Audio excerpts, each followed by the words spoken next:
Hello once again, and we're going to do a product review on the Creative Sound Blaster X-Fi Elite Pro.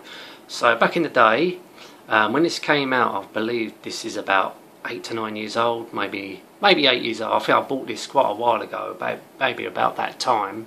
Well, the Sound Blaster ZXR is taking over it now, but I still wanted to do a review on it because this is a great sound card, and it still is today. What it came with was brilliant, actually. It looked good.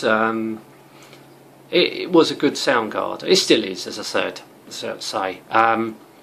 So first of all, let's have a look at the sound card itself. So this is the sound card.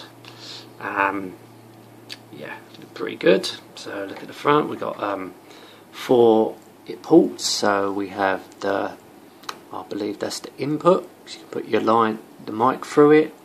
Digital, I/O, and you got your. I don't know why it's got 3 things here, but obviously this is your speakers. You can put it into a speaker or an amplifier, and here is where you connect this to that, and we'll get to that shortly. So this is the old PCI connection.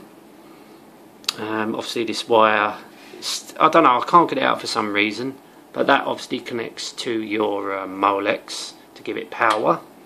And around here, if you see that, if it goes in like that, that actually illuminates blue. So a really nice touch.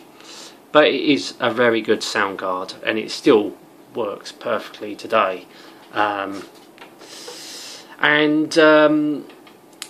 Originally this was made for XP and Vista, because the time this sound card came out, Windows 7 wasn't about. But it does work on Windows 7, and more importantly, it does work with Windows 8 and Windows 10. So you can still get drivers for these, and it still works in modern Windows, which is very, very good. And it was still, the quality of this is fantastic, which you do expect from Creative and the Sound Blaster series.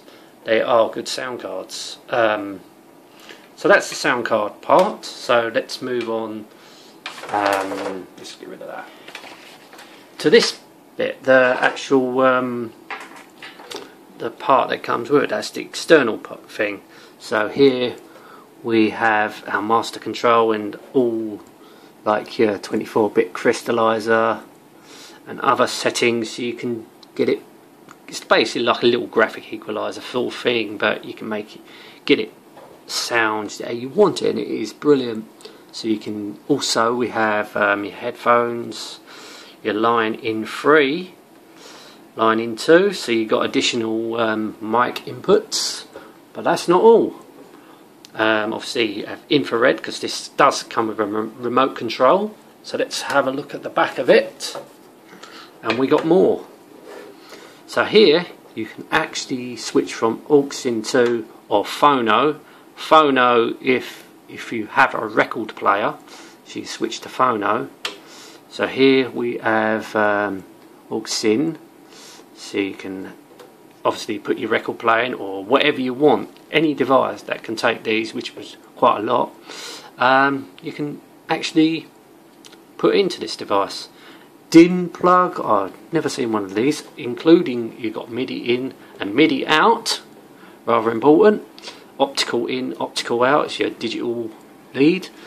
And obviously we had this, or I've never used before, the SP diff in, SP diff out, and that's where you plug your lead into your sound card. So yes, it's a very good thing to have. So we see up here the Sound Blast 24 bits, THX, and all the other jargon. So now let's get to the remote control, which it did come with, and here it is. So obviously you can change all your settings with these things, so using the dials, additional control settings. I never used a remote control. I never actually used it. You can actually switch it off. I don't know what that is. Probably switches certain things off, but it don't actually turn it off. I don't know why that's there, but all in the literature, which I've got. Yeah, I don't know if I've got every single thing that came with this card, because I've owned it for about 8 or 9 years, as I said. It is quite an old sound card, but it's still a brilliant sound card, and it still works today, as I said. So you've got your Windows XP drivers, you've got additional software that comes with the sound card. So this is for Vista. I think this is just a DVD of how to use this, or just gives you demos basically. As I said, I do have drivers for Windows 7, and obviously I didn't use Windows 8 back in the day because Windows 8 was rubbish. And also I have Windows 10 drivers, which this does works fine. You know, it still works as good as we did on Windows 7 or Windows Vista or Windows XP. So creative keeping the drivers going. So obviously people do own this sound card. They did think, okay, they might not want to upgrade, but you know, people might want to still keep this sound card, and that's very considerate of Creative for doing that, keeping the drivers going. So yeah, that's a good thing. So let's have a look. I still have the box for this. Oh yeah, it comes with one of these. So if you've got small headphones, because it obviously has got a big jack in this, so even thought about that. That's really good of Creative, giving you that. Obviously also comes with a stand, so if you want to have this up like a tower, you can put this in this stand and it will do that, which is very good. So let's have a look at the box, which I've still got. Here we are. So Creative Sound Blaster X5 Elite Pro, and it tells you a little bit about it. It's a massive box, all in German and all that, different languages. So let's have a look at the side. Yeah, it tells you a little bit about it. I think it did come with a, oh yeah, wavelet, yeah. So it did come with additional software, but I think that's on one of them discs. So it tells you a little bit about it. So this is all the stuff it come with. So you've got your sound card, the controller thing, the remote control. Oh yeah, that's the headphone jack adapter.